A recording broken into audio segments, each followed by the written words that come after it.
राजमहल के सांसद विजय हंसदा आज पाकुड़ पहुंचे हुए हैं। पाकुड़ में आज पाकुड़ परिसदन में वे जनता से मिल रहे हैं, जनता की समस्याओं से रूबरू हो रहे हैं और संबंधित विभाग के अधिकारियों को त्वरित उनकी समस्याओं पर कार्रवाई के लिए निर्देश भी दे रहे हैं। इसी दौरान आज मीडिया से भी वे मुखातिब हुए। मीडिया से मुखातिब होने के दौरान लोकसभा में हाल में ही लोकसभा में जो माइंस और मिनरल जो बिल पारित हुई है उस पर उन्होंने कड़ी प्रतिक्रिया देते हुए, टिप्पणी करते हुए कहा कि यह बिल जो लाया गया है खासकर उद्योगपतियों के लिए लाया गया है, उद्योगपतियों के हित में लाया गया है और कहीं न कहीं यह उद्योगपतियों को लाभ पहुंचाने के लिए इस बिल को लाया गया है। ना ही इस बिल पर बहस हुई और ना ही इस बिल को लेकर विपक्ष का कहीं कोई इसमें सहमति ली गई। निश्चित तौर पे उन्होंने कहा कि इस बिल का जेएमएम पूरी तरीके से इसका विरोध करेगी। मुख्यमंत्री खुद इस बिंदु पर इस बिल को लेकर पूरे राज्य में आंदोलन की तैयारी चल रही है। झामुमो इस मुद्दे पर पूरे राज्य में बड़े पैमाने पर आंदोलन करेगी। पूरे झारखंड के में जो भी माइंस है और चाहे कोयला का हो, चाहे यूरेनियम का हो, पत्थर का हो, सभी माइंस और खदानों को बंद कराया जाएगा। ट्रांसपोर्टिंग बंद कराई जाएगी, परिवहन बंद कराई जाएगी और इस बिल को वापस करने के लिए पूरा पुरजोर आंदोलन किया जाएगा। उन्होंने एक सवाल पे ये भी कहा कि झारखंड में जेपीएससी और सीजीएल को लेकर जो आंदोलन चल रहा है उसमें झारखंड की सरकार सकारात्मक पहल कर रही है,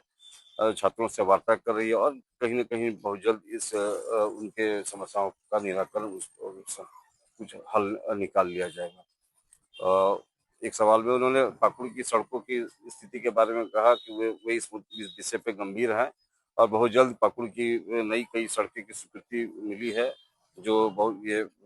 मानसून के बाद इस नए सड़कों का तेजी से मरम्मती होगा और कई नए सड़कों का निर्माण होगा। इस पे क्या कहना चाहिए? माइंस एंड मिनरल्स का जो संशोधित बिल आया है उसमें स्पष्ट तौर से ये किया गया है कि जो राज्य को जो उनका अंश मिलता था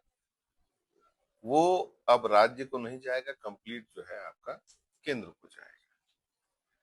लेकिन हमारा जैसा स्टेट जहां की मैक्सिमम माइनिंग होता है और लैंड हमेशा स्टेट सब्जेक्ट रहता है, कि अगर ऐसा नियम कानून आ जाए कि जिसमें सीधे तौर पे केंद्र सरकार के तरफ से कोई आदेश हो जाए और उसके बाद उसी को पालन करना पड़े, जमीन हमारी जाएगी, पॉल्यूशन हम लेंगे, विस्थापन हमारा होना है और उसके बाद यहाँ यहाँ पे किसी भी तरह का कंट्रोल नहीं रहे, तो ये तो बड़ा दुर्भाग्यपूर्ण है। और किसी भी स्टेट में जो भी रेवेन्यू मॉडल रहता है उसमें जहां माइनिंग होती है वहां माइनिंग का एक बहुत बड़ा अंश रहता है हमारे स्टेट के लिए, क्योंकि हम लगभग 40% कोल और उसके बाद अन्य जो हमारे यहाँ पे माइंस एंड मिनरल्स हैं उसके माध्यम से पूरे देश के पैमाने पे देश और देश के बाहर भी हम लोगों के यहाँ से आपका मिनरल्स जाता है। पत्थर हमारे यहाँ से बांग्लादेश जाता है, बहुत सारे जगह जाता है, यूरेनियम हमारे यहाँ से जाता है। तो ऐसी परिस्थिति में जब हमारे यहाँ के लोगों को उसका हक और उसका फायदा मिलना चाहिए, क्योंकि जो स्टेट में योजनाएं चलती हैं, चाहे वो शिक्षा से संबंधित हो, स्वास्थ्य से संबंधित हो, आवास से संबंधित हो, मैया सम्मान योजना है, आबा आवास है, ग्रीन राशन कार्ड है, उसके बाद शिक्षा से संबंधित बहुत सारी ऐसी योजनाएं हैं। तो राज्य सरकार के पास जो भी रेवेन्यू कलेक्शन होता है उससे राज्य अपने स्टेट में केंद्र सरकार की योजनाओं के अतिरिक्त भी बहुत सारी ऐसी योजनाएं चलाती है जिसका लाभ जो है आम जनता को मिलता है। जो ये कानून, एक तो mines and minerals amendment act plus cooperative amendment act जो आया है, ये दो कानून के माध्यम से सीधे तौर पे स्टेट का जो जुरिडिक्शन है उसको समाप्त करने का प्रयास किया गया। और ये क्यों किया गया कि आज अगर आप देखेंगे तो कई ऐसे स्टेट्स में जहां पे कि जोर जबरदस्ती, जहां पे बीजेपी की सरकार है, जोर जबरदस्ती लैंड्स को खाली किए जा रहे हैं, लोग विरोध कर रहे हैं। आज अगर आप केन बेतुआ और कई ऐसे स्टेट्स में, गुजरात में भी आपका विरोध प्रदर्शन हो रहा है, आदिवासी वहां पे विरोध कर रहे हैं, जो भी वहां के लोकल से वहां पे विरोध कर रहे हैं। कई ऐसे कॉरिडोर्स, एलिफेंट कॉरिडोर हो और भी अन्य कॉरिडोर्स हो, वन के जितने भी संरक्षण, आपका जंगल को संरक्षण करने के लिए जो भी कानून बने हुए हैं, जल जंगल जमीन को कह लीजिए संरक्षण करने के लिए जो भी कानून बने हुए हैं, उसको पूरी तरह से, एक तरह से कहिए दरकिनार करते हुए कई ऐसे परियोजनाओं को आगे बढ़ाया गया, जिससे कि सीधे तौर पे लोगों के साथ उस जगह को पूरी तरह से आने वाले समय में बर्बाद कर दिया जा रहा है। और सीधे तौर पे किसको फायदा किया जा रहा है? बड़े बड़े पूंजीपतियों। आज ये अधिनियम लाने या संशोधन लाने का मुख्य एक उद्देश्य कि जो चीजें रोड़ा बन रही थी ग्राम सभा से लेकर के आपका इन कॉरिडोर्स के वजह से और भी नियमों के वजह से जो बाधाएं आ रही थी इन बड़े बड़े पूंजीपतियों को इन मिनरल्स तक पहुंचने के लिए, वो रास्ता आज आसान केंद्र सरकार कर रही है। ये बहुत बड़ा दुर्भाग्य का विषय है, क्योंकि जिस समय आपका आंदोलन, ये जो नीट का आंदोलन के बाद लगातार जवाब मांगा जा रहा,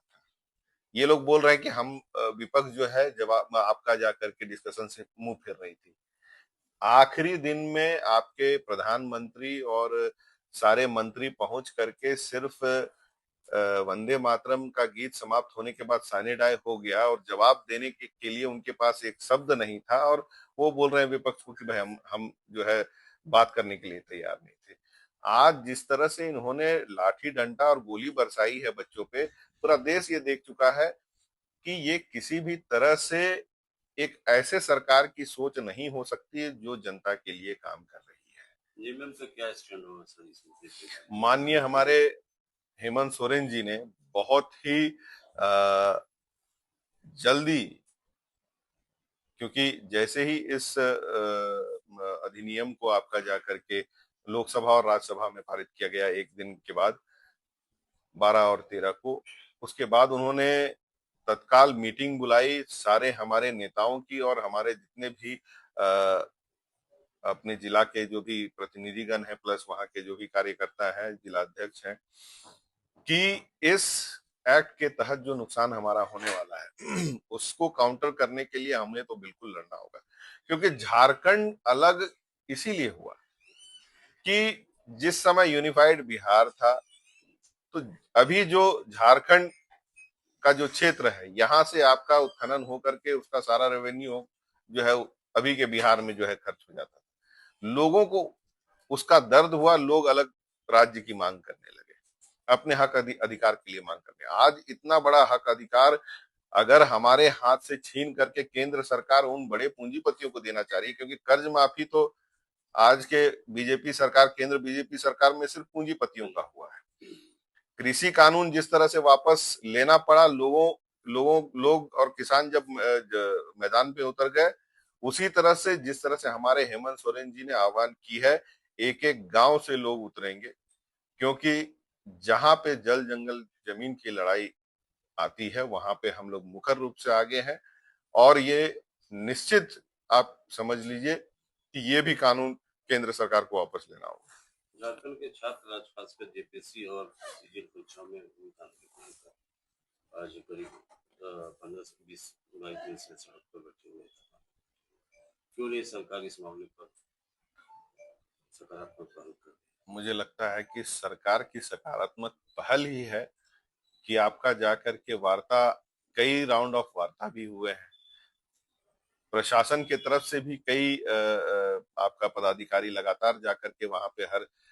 सभी सुविधा और हालचाल का भी जायजा ले रहे हैं, और लगातार वार्ता के लिए सरकार के तरफ से दरवाजा खोला गया है और वार्ता के लिए इनवाइट भी किया जा रहा है। सर पाकुड़ की बात करें तो वर्तमान में सर सड़क की जी पूरे जिले की सड़क की बड़ा ही दुर्दशा हो गई है। खुद आप देख रहे होंगे सर, आपकी कई सड़कों का स्थिति जर्जर हुआ है, कई सड़क अभी निर्माण भी हो रहे हैं, और कुछ सड़कें अभी जो है टेंडर प्रक्रिया में भी है, क्योंकि हमारा अभी जानते हैं कि माइनिंग क्षेत्र है, ट्रक्स, लोडेड ट्रक्स चलते हैं तो डैमेज भी होता है, बारिश में भी डैमेज होता है, लेकिन उसके बावजूद लगातार रिपेयर वर्क भी चल रहा है, और प्लस जो मेजर सड़कें हैं उन पे भी काम आपका चल रहा है। और कुछ रोड्स अभी आने वाले समय में वो भी टेंडर में आपके आने वाले हैं। जंतर मंतर पर सर जब जब से धरना हुआ है उसके बाद से पूरे देश भर के अंदर